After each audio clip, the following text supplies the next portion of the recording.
Praise the Lord. നിങ്ങളെ എല്ലാവരെയും blessed മോർണിംഗിലേക്ക് യേശു ക്രിസ്തുവിൻ്റെ നാമത്തിൽ സ്വാഗതം ചെയ്യുന്നു.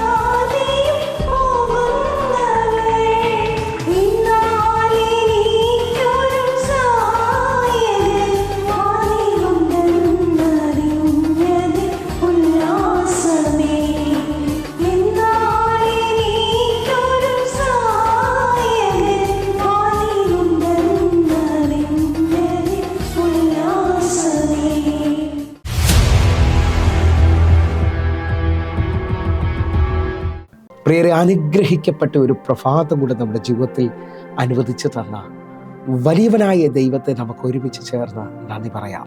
എത്ര പേർ പറയും, ഞാൻ നിന്നതല്ല, എൻ്റെ ദൈവം നിർത്തിയതാണ്. ഒന്നുകൂടെ പറഞ്ഞു കഴിഞ്ഞാൽ 2026 ഫെബ്രുവരി മാസം 12-ാം തീയതി വരെയും എന്നെയും എൻ്റെ കുടുംബത്തെയും കണ്ണിലെ കൃഷ്ണമണി പോലെ സൂക്ഷിക്കുകയും വിടുവിക്കുകയും ചെയ്ത വലിയവനായ ദൈവത്തിന് നന്ദി പറഞ്ഞുകൊണ്ട് ഈ പ്രഭാത ചിന്തയിലേക്ക് നമുക്ക് ഒരുമിച്ച് അടുത്തു വരാം. നമ്മിൽ നല്ല പ്രവൃത്തി ആരംഭിച്ചവൻ അത് പൂർത്തീകരിക്കും. പ്രിയരെ, പ്രാരംഭ വാക്യത്തിലേക്ക് ഫിലിപ്പിയർക്കെഴുതിയ ലേഖനം 1-ാം അധ്യായം അതിൻ്റെ 4-ാമത്തെ വാക്യം. നിങ്ങളിൽ നല്ല പ്രവൃത്തി ആരംഭിച്ചവൻ യേശുക്രിസ്തുവിൻ്റെ നാളോളം അതിനെ തികയ്ക്കും എന്ന് ഉറപ്പായി വിശ്വസിച്ചുമിരിക്കുന്നു. പ്രിയരെ, പ്രഭാതത്തിൽ ദൈവം നമ്മോട് ഇടപെട്ട അനുഗ്രഹിക്കപ്പെട്ട വചനത്തിനായി നമുക്ക് ഒരുമിച്ച് ചേർന്ന് ദൈവത്തിന് നന്ദി പറയാം. ഈ പ്രഭാതത്തിൽ നാം ചിന്തിക്കുന്നത് നമ്മളിൽ നല്ല പ്രവൃത്തി ആരംഭിച്ചവൻ അതിനെ പൂർത്തീകരിക്കും എന്നുള്ളതാണ്. എന്നെ കേൾക്കുന്നവരെ, ആ കുഴഞ്ഞ ചേറ്റിൽ നിന്നും, ആ പാപത്തിന്റെ കുഴിയിൽ നിന്നും വിളിച്ചത് നന്മയുടെ പൂർത്തീകരണത്തിലേക്കാണ്. അത് വിശ്വസിക്കുന്നവർ ഈ പ്രഭാതത്തിൽ ദൈവത്തിന് നന്ദി പറയണം. ഞാനും നിങ്ങൾ വായിച്ചു കേട്ട വാക്യത്തിന്റെ ആഴമെന്ന് പറയുന്നത് പൗലോസ് അപ്പോസ്തലനിലൂടെ ആ ദൈവത്തിന്റെ ആ നേച്ചറിനെ അല്ലെങ്കിൽ ദൈവത്തിന്റെ സ്വഭാവത്തെ വെളിപ്പെടുത്തുകയാണ്. എന്നെയും നിങ്ങളെ വിളിച്ച ദൈവം ആരാണ് എന്നുള്ളൊരു ബോധ്യം നമുക്കുണ്ടെങ്കിൽ, ആ ദൈവം എങ്ങനെയാണ് അവൻ്റെ കാര്യങ്ങൾ ചെയ്യുന്നത് എന്നുള്ളതൊന്ന് തിരിച്ചറിഞ്ഞാൽ നമ്മുടെ ഭയവും നമ്മുടെ ഭാരവും എല്ലാം മാറിപ്പോകും. കാരണം വിളിച്ച ദൈവം വിശ്വസ്തനാണ്, അവൻ വഴിയിൽ ഉപേക്ഷിക്കുന്നവനല്ല. ശിഷ്യന്മാരോട് പറഞ്ഞു, നാം അക്കരയ്ക്ക് പോകാം. ആ പോകുന്ന യാത്രയിൽ അവർക്ക് വിരോധമായി വലിയ ചുഴലിക്കാറ്റ് വീശി. അവർക്ക് വിരോധമായി ഇതാ തിരമാലകൾ അവരെ മുക്കുമാർ അവരെ പടകിൽ തള്ളിക്കയറിയാണ്. പക്ഷേ ഇതിനൊന്നിനും അവരെ അവസാനിപ്പിക്കുവാൻ കഴിയത്തില്ലായിരുന്നു. കാരണം എന്തെന്ന് ചോദിച്ചു കഴിഞ്ഞാൽ, വിളിച്ചവൻ്റെ വിശ്വസ്തതയാണ് വലിപ്പമായി അവിടെ വെളിപ്പെട്ടത്. എന്നെ കേൾക്കുന്നവരെ, ഈ പ്രഭാതത്തിൽ ഞാൻ നിങ്ങളെ നോക്കി വിളിച്ചു പറയുന്നു, വിളിച്ചവൻ ആരാണെന്നുള്ളൊരു ബോധ്യമുണ്ടെങ്കിൽ അവിടെയാണ് വിടുതലുകൾ സംഭവിക്കാൻ പോകുന്നത്. ഞാൻ ആത്മാവിൽ വിളിച്ചു പറയാം, നമ്മുടെ ദൈവം നമ്മെ വഴിയിൽ ഉപേക്ഷിക്കുന്നവനല്ല. യേശുവിൻ്റെ വിലയുള്ള രക്തത്തിൽ എന്നെ വീണ്ടെടുത്തു എന്ന ബോധ്യമുള്ളവർ ഇപ്പോൾ മുതൽ പ്രാർത്ഥിച്ചു തുടങ്ങണം. നമ്മൾ ദൈവത്തിൻ്റെ ആ സ്വഭാവം ഒന്ന് ചിന്തിക്കുകയാണ്. പഴയ നിയമമാണെങ്കിലും പുതിയ നിയമമാണെങ്കിലും ദൈവത്തിന് മാറ്റമില്ല പ്രിയരെ, അവൻ്റെ സ്വഭാവത്തിന് മാറ്റമില്ല. അവൻ ഓവെന്ന് പറഞ്ഞിട്ടുണ്ടെങ്കിൽ ഓവെന്ന് തന്നെയാണ്. പഴയ നിയമത്തിൽ നാം ശ്രദ്ധിച്ചു കഴിഞ്ഞാൽ ദൈവം സൃഷ്ടിപ്പുകളെ പൂർത്തീകരിക്കുന്നത് കാണാൻ പറ്റും. അറിയാം, അത് പൂർത്തീകരിച്ചിട്ട് മാത്രമാണ് യേശു കർത്താവ് സ്വസ്ഥനായെന്നുള്ളത് നമുക്ക് കാണാൻ കഴിയും. ഉൽപ്പത്തി പുസ്തകം 2-ാം അധ്യായം അതിൻ്റെ 1-2 വാക്യങ്ങൾ. ഇങ്ങനെ ആകാശവും ഭൂമിയും അവയിലുള്ള സകല ചരാചരങ്ങളൊക്കെയും തികഞ്ഞു. 2-ാമത്തെ വാക്യം, താൻ ചെയ്ത പ്രവൃത്തിയൊക്കെയും ദൈവം തീർത്ത ശേഷം താൻ ചെയ്ത സകല പ്രവൃത്തിയിൽ നിന്നും 7-ാം ദിവസം നിവർത്തനായി. ഈ 2 വാക്യങ്ങൾ വായിക്കുമ്പോൾ സകലതും തികഞ്ഞു എന്നുള്ളത് 1-ാമത്തെ വാക്യത്തിനകത്ത് കാണുകയാണ്. 2-ാമത്തത്, താൻ ചെയ്ത സകല പ്രവൃത്തിയൊക്കെയും പൂർത്തീകരിച്ച ശേഷം 7-ാമത്തെ ദിവസം നിവർത്തനായി എന്നുള്ളത് കാണാൻ കഴിയാണ്. എന്നെ കേൾക്കുന്നവരെ, ഈ കാര്യങ്ങൾ ശ്രദ്ധിക്കുമ്പോൾ ഒരു കാര്യം വ്യക്തമാണ്, എൻ്റെ യേശു എന്തെങ്കിലും ചെയ്തു തുടങ്ങിയിട്ടുണ്ടെങ്കിൽ അതിന് പൂർത്തി വരുത്താതെ അവൻ മാറത്തില്ല. ഇത്രയും കാര്യങ്ങൾ ആഴമായി നിങ്ങളുടെ മുമ്പിൽ പങ്കുവയ്ക്കാൻ കാരണം, ദൈവത്തെ വിശ്വസിച്ച് ദൈവത്തിന് വേണ്ടി ഇറങ്ങിത്തിരിച്ച പലരും ഇന്ന് എവിടേക്കോ സ്റ്റക്കായതുപോലെ, ഇനി മുമ്പിലോട്ടൊരു വഴിയില്ല എന്നൊക്കെ പറഞ്ഞുകൊണ്ട് ഭാരപ്പെടുമ്പോൾ, ഈ വചനത്തിനകത്ത് നിന്നുകൊണ്ട് ഞാൻ നിങ്ങളോട് ആത്മാവിൽ വിളിച്ചു പറയുകയാണ്, ദൈവം വിളിച്ചിട്ടിറങ്ങിയതാണെങ്കിൽ, ദൈവത്തെ കണ്ടിട്ടിറങ്ങിയതാണെങ്കിൽ എൻ്റെ ദൈവം നിന്നെ കൈവിടത്തില്ല. വിശ്വസിക്കാൻ പറ്റുമെങ്കിൽ ഇതാ ദൈവികമായ ഒരു ആഴം നിങ്ങളുടെ മുമ്പിലേക്ക് വെളിപ്പെടുത്താൻ ആഗ്രഹിക്കുകയാണ്. പഴയ നിയമത്തിൽ റൂത്തിന്റെ പുസ്തകം 3-ാം അധ്യായം അതിന്റെ 18-ാമത്തെ വാക്യം ബോവസിനെ വീണ്ടെടുപ്പുകാരനായിട്ടാണ് അവിടെ കാണിക്കുന്നത്. നമുക്ക് ആ വാക്യം ഒന്ന് വേഗത്തിൽ വായിക്കാം. അതിന് അവൾ, എൻ്റെ മകളെ, ഈ കാര്യം എന്താകുമെന്ന് അറിയുവോളം നീ അനങ്ങാതിരിക്കുക. ഇന്ന് ഈ കാര്യം തീർക്കുന്നത് വരെ അയാൾ സ്വസ്ഥമായിരിക്കുകയില്ല എന്ന് പറഞ്ഞു. ഇതാ റൂത്തിന്റെ അമ്മായിയമ്മയായ നവോമി റൂത്തിനോട് പറയാണ്, ഈ കാര്യം എന്താകുന്നു എന്ന് അറിയുന്നവരെ നീ അനങ്ങാതിരിക്കുക. ബോവസ് ഈ കാര്യം ഇന്ന് തീർക്കുന്നതുവരെയും സ്വസ്ഥനായിരിക്കത്തില്ല. എന്നെ കേൾക്കുന്നവരെ, ദൈവത്തിന്റെ കയ്യിലേക്ക് നിങ്ങളുടെ ആവശ്യങ്ങളെ ഏൽപ്പിച്ചാൽ അവൻ അത് പൂർത്തീകരിക്കുമെന്നുള്ള ബോധ്യമാണ് പഴയ നിയമത്തിൽ നാം പഠിക്കുമ്പോൾ നമുക്ക് മനസ്സിലാകുന്നത്. നിങ്ങൾ ഏത് വിഷയത്തിനകത്താണോ ഈ പ്രഭാതത്തിൽ ഭാരപ്പെടുന്നത്?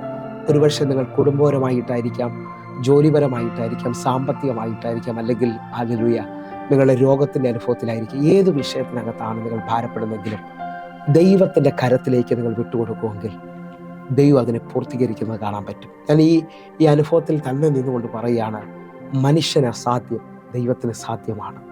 5 അപ്പവും 2 മീനുമായിട്ട് വരുന്ന ശിഷ്യന്മാർ പറയുന്നു, ഞങ്ങൾക്കിത് അസാധ്യമാണ്. പക്ഷേ കർത്താവ് പറയാണ്, അത് എൻ്റെ കയ്യിൽ കൊണ്ടുപോവാ, ഞാനതിനെ പൂർത്തീകരിക്കും. കർത്താവിൻ്റെ കയ്യിലേക്ക് കൊടുക്കുമ്പോൾ 12 കൊട്ട ശേഷിപ്പിക്കുന്നത് കാണുകയാണ്. ഞാൻ ആത്മാവിൽ നിങ്ങളെ നോക്കി വിളിച്ചു പറയുകയാണ്, എനിക്ക് നിങ്ങൾക്കും അസാധ്യമെന്ന് തോന്നുന്നതിനെ വിളിച്ചവൻ്റെ കയ്യിൽ ഏൽപ്പിക്കുക. അവനത് അത്ഭുതകരമായി പൂർത്തീകരിക്കാൻ പോവുകയാണ്. എന്നെ കേൾക്കുന്നവരെ, പഴയ നിയമം അപ്പോൾ ശ്രദ്ധിക്കുമ്പോൾ നമുക്ക് വ്യക്തമായി മനസ്സിലായി, സൃഷ്ടിപ്പിനെ പൂർത്തീകരിച്ച ദൈവം എന്താണോ താൻ തുടങ്ങിയത് അത് പൂർത്തീകരിച്ചതായി കാണുകയാണ്. ആ പൂർത്തീകരണത്തിൻ്റെ ആരംഭം നിങ്ങളൊന്ന് ശ്രദ്ധിച്ചാൽ അറിയാം. ഭൂമി പാഴും ശൂന്യവും ആഴത്തിനും എതിരുള്ളതായിരുന്നു എന്ന് പറയാൻ ഷേപ്പ്ലെസ് ആയിരുന്നു. ആ ഷേപ്പ്ലെസ് ആയ ഭൂമിയെ ഏതൻ പറുദീസയാക്കി തീർക്കാൻ ദൈവത്തിന് കഴിയുമെങ്കിൽ വീട് വയ്ക്കാൻ തക്കവണ്ണം ഒരുങ്ങിയൊരു ഭൂമിയാണോ എന്ന് നിങ്ങൾ ശ്രദ്ധിക്കും. ഇതേപോലെ ഞാൻ ആത്മാവിൽ വിളിച്ചു പറയുകയാണ്, നിങ്ങൾ വിശ്വസിക്കുന്നവരാണെങ്കിൽ നിങ്ങളെ വിളിച്ച ദൈവത്തിന് നിങ്ങളെക്കുറിച്ചൊരു പദ്ധതിയുണ്ട്. നിങ്ങൾ ഇന്നത്തെ അനുഭവത്തിൽ എന്താകുമെന്ന് ചിന്തിക്കുമ്പോൾ നിങ്ങളെ ആരാക്കണമെന്ന് കരുതിക്കൊണ്ടാണ് അവൻ വിളിച്ചിരിക്കുന്നത്. വിശ്വസിച്ചുകൊണ്ട് പ്രാർത്ഥിക്കുക. നിങ്ങളൊരു ഉയർന്ന തലം കാണാൻ പോവുകയാണ്. അപ്പോൾ പഴയ നിയമം മുഴുവൻ നോക്കിയാൽ ഒന്നുമില്ലായ്മയിൽ നിന്ന്, അസാധ്യതയിൽ നിന്ന് എൻ്റെ ദൈവം സൃഷ്ടിപ്പിനെ പൂർത്തീകരിച്ചതായി കാണുകയാണ്. അതേ നിലയിൽ തന്നെ പുതിയ നിയമത്തിലേക്ക് നിങ്ങളൊന്ന് ശ്രദ്ധിച്ച് നോക്കിയേ. പുതിയ നിയമത്തിലേക്ക് എൻ്റെ യേശു കർത്താവ് ഇറങ്ങി വരുന്നത് മാനവകുലത്തിൻ്റെ വീണ്ടെടുപ്പ് പൂർത്തീകരിക്കാൻ വേണ്ടിയാണ്. ഹല്ലേലൂയ. ആ വീണ്ടെടുപ്പിൻ്റെ പൂർത്തീകരണമായിരുന്നു തൻ്റെ ദർശനം. അത് തികയ്ക്കുക എന്നുള്ളതായിരുന്നു തൻ്റെ ആഗ്രഹം. നമുക്കൊരുമിച്ച് ചേർന്നുകൊണ്ട് യോഹന്നാന്റെ സുവിശേഷം 4-ാം അധ്യായം 34-ാമത്തെ വാക്യത്തിലേക്ക് വരാം. യേശു അവരോട് പറഞ്ഞത്, എന്നെ അയച്ചവൻ്റെ ഇഷ്ടം ചെയ്ത് അവൻ്റെ പ്രവൃത്തി തികയ്ക്കുന്നതാണ് എൻ്റെ ആഹാരം. ഈ വാക്യം നാം ശ്രദ്ധിക്കുമ്പോൾ ശിഷ്യന്മാർ ആഹാരവും ശേഖരിച്ച് മടങ്ങി വരികയാണ്. അപ്പോൾ യേശു കർത്താവ് പറയുകയാണ്, എന്നെ അയച്ചവൻ്റെ പ്രവൃത്തി തികയ്ക്കുന്നതാണ് എൻ്റെ ആഹാരം.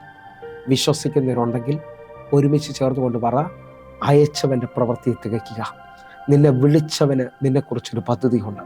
ഹല്ലേലൂയ. ആ പ്രവൃത്തി ഇതാ തികഞ്ഞു വരാൻ പോവുകയാണ്. അസാധാരണമായ ദൈവപ്രവൃത്തിയിലേക്ക് നിങ്ങൾ നടക്കാൻ പോവുകയാണ്.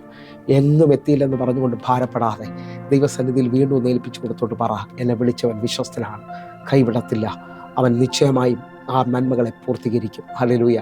ഞാൻ ആത്മാവിൽ വിളിച്ചു പറയുന്നത് നിങ്ങൾ ശ്രദ്ധിക്കണമെന്ന് ഓർപ്പിക്കുന്നു. ദൈവത്തിൻ്റെ പ്രവൃത്തിയെ നിങ്ങൾ ശ്രദ്ധിച്ചു കഴിഞ്ഞാൽ അതിനെ ആവർത്തന പുസ്തകം 32-ാം അധ്യായം അതിൻ്റെ 4-ാമത്തെ വാക്യം പറയുന്നത് അത് അത്യുത്തമമെന്നാണ്. അത് ഇംഗ്ലീഷിൽ കൊടുത്തിരിക്കുന്നത് ഹിസ് വർക്ക് ഈസ് പെർഫെക്റ്റ് എന്നാണ്. ഹല്ലേലൂയ. അതിനെ നിങ്ങൾക്കൊന്ന് മനസ്സിലാക്കുന്ന രീതിയിൽ ഞാൻ വിളിച്ചു പറയാം. മനുഷ്യന് അസാധ്യമെന്ന് പറഞ്ഞുകൊണ്ട് നിൽക്കുന്ന കാനാവിലെ കല്യാണ വീട്ടിൽ അവൻ പച്ചവെള്ളം കൊണ്ട് വീഞ്ഞിനെ ഉണ്ടാക്കുകയാണ്. ഇതാ അവിടുത്തെ വിരുന്നുവാഴി പറയുകയാണ്, എൻ്റെ ലൈഫിൽ ഇത്രയും ഗുണവും മേന്മയുള്ള ഒരു വീഞ്ഞ് ഞാൻ കുടിച്ചിട്ടില്ല. ഹല്ലേലൂയ. നിങ്ങൾ വിശ്വസിക്കുന്നുണ്ടെങ്കിൽ നിങ്ങളുടെ ജീവിതത്തിനകത്ത് എങ്ങും എത്തിയില്ലെന്നും നിങ്ങളൊന്നും ആയില്ലെന്ന് പറയുമ്പോൾ ഏൽപ്പിച്ചു കൊടുക്കാൻ പറ്റുമെങ്കിൽ ഏറ്റവും വണ്ടർഫുള്ളായി, ഏറ്റവും മനോഹരമായി അവൻ ആ പ്രവൃത്തിയെ പൂർത്തീകരിക്കാൻ പോവുകയാണ്. ആ വിഷയത്തെ സാധിപ്പിച്ചു തരാൻ പോവുകയാണ്. പ്രാർത്ഥിക്കാൻ പറ്റുന്നുണ്ടെങ്കിൽ ഒരുമിച്ച് വിശ്വസിക്ക്.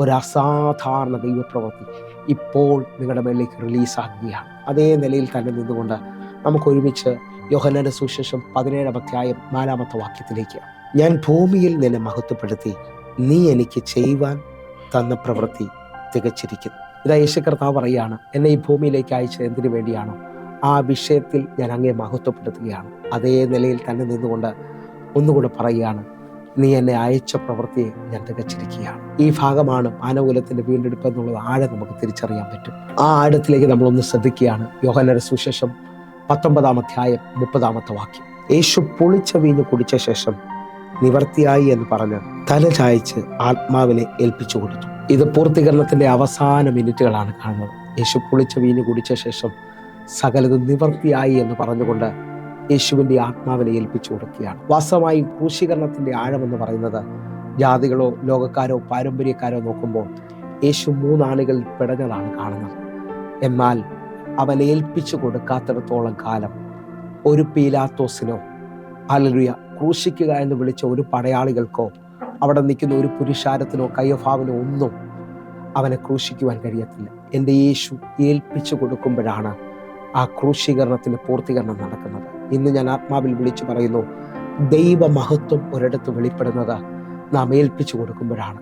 ആ കടന്നു പോകുന്ന പ്രതികൂലത്തിൽ, ആ കടന്നു പോകുന്ന വിഷയത്തിനകത്ത് ഇനി എങ്ങനെയെന്നുള്ള ചോദ്യത്തിനകത്ത് നിങ്ങൾ ഭാരപ്പെടരുത്. ഏൽപ്പിച്ചു കൊടുക്കുക. ഏൽപ്പിച്ചു കൊടുക്കുന്നതിനകത്ത് ദൈവം വലിയ മഹത്വത്തെ വെച്ചിരിക്കുകയാണ്. ഇതാ ഏൽപ്പിച്ചു കൊടുക്കുമ്പോൾ 3-ാമത്തെ ദിവസം അത് ഉയർപ്പിൻ്റെ ശക്തിയായി വെളിപ്പെട്ടു വരികയാണ്. നിങ്ങൾ വിശ്വസിക്കുന്നവരാണെങ്കിൽ യേശു ഉയർത്തെഴുന്നേറ്റുവെങ്കിൽ നിങ്ങളും ഉയർത്തെഴുന്നേറ്റ് കഴിയും. എൻ്റെ കൂടെ ചേർന്നുകൊണ്ട് ഈ പ്രഭാതത്തിൽ ഈ മെസ്സേജ് ഇച്ചിരി ആഴമായിട്ടാണ് ഞാൻ സംസാരിച്ചിരിക്കുന്നത്. യേശുവിൻ്റെ പൂർത്തീകരണ പ്രവൃത്തിയിൽ നിങ്ങൾ വിശ്വസിക്കുന്നുണ്ടെങ്കിൽ നിങ്ങൾ വഴിയിൽ ഉപേക്ഷിക്കപ്പെടത്തില്ല, നിങ്ങൾ നശിച്ചു പോകത്തില്ല. നിങ്ങളെ എത്തിക്കേണ്ടിടത്തേക്ക് അവൻ എത്തിക്കും. നിങ്ങളൊരു അത്ഭുതമാകാൻ പോവുകയാണ്. കണ്ണുകളൊന്ന് അടച്ച് നമുക്ക് ഒരുമിച്ച് ഏൽപ്പിക്കാം. പ്രിയരെ, ഞങ്ങൾ ഒരുമിച്ച് ചേർന്ന് ഈ പ്രഭാതത്തിൽ പ്രാർത്ഥിക്കുന്നു. കർത്താവേ, ഞങ്ങൾ ഭാരപ്പെടുന്ന എല്ലാ വിഷയത്തിനകത്തും അങ്ങ് ഞങ്ങൾ കാണുന്നതിനേക്കാൾ വലിയ വഴികൾ കണ്ടിരിക്കുന്നതിനായി, അത്ഭുതകരമായ ഞങ്ങളുടെ പ്രവൃത്തി വെളിപ്പെടുത്തിയിരിക്കുന്നതിനായി ഞാൻ വിശ്വസിക്കുന്നു. ഓരോ മക്കളെ ഞാൻ അനുഗ്രഹിക്കുകയാണ്. ഈ പ്രഭാതം അങ്ങ് ഞങ്ങളെ വിളിച്ചത് നന്മയ്ക്കായിട്ടാണ്. അങ്ങ് ഞങ്ങളെ വിളിച്ചത് അങ്ങയുടെ മഹത്വത്തിനാണെന്ന് ഞങ്ങൾ പൂർണ്ണമായി വിശ്വസിക്കുന്നു. ഏൽപ്പിച്ചു തരുന്നപ്പാ, അങ്ങയുടെ മഹത്വം വെളിപ്പെടുത്തണമേ. യേശുവിൻ നാമത്തിൽ ഞാൻ പ്രാർത്ഥിക്കുന്നു. ആമേൻ, ആമേൻ, ആമേൻ. പ്രിയരെ, ഈ പ്രഭാത സന്ദേശം നിങ്ങൾക്ക് അനുഗ്രഹമാകുന്നുവെങ്കിൽ നമ്മുടെ യൂട്യൂബ് ചാനൽ സബ്സ്ക്രൈബ് ചെയ്യും, ഫേസ്ബുക്കിലേക്ക് നിങ്ങൾ ജോയിൻ ചെയ്യണമെന്ന് ഓർപ്പിക്കുന്നു. അതേപോലെ തന്നെ എല്ലാ ദിവസവും വൈകിട്ട് ഇന്ത്യൻ സമയം 6 മണിക്ക് നമുക്ക് സൂമിൽ ആരാധനയുണ്ട്. നിങ്ങളും കൂടി വരികയും ചെയ്യണമെന്ന് ഓർപ്പിക്കുന്നു. കർത്താവ് നിങ്ങളെ അധികത്തിൽ മാനിക്കട്ടെ. God bless you. ആമേൻ.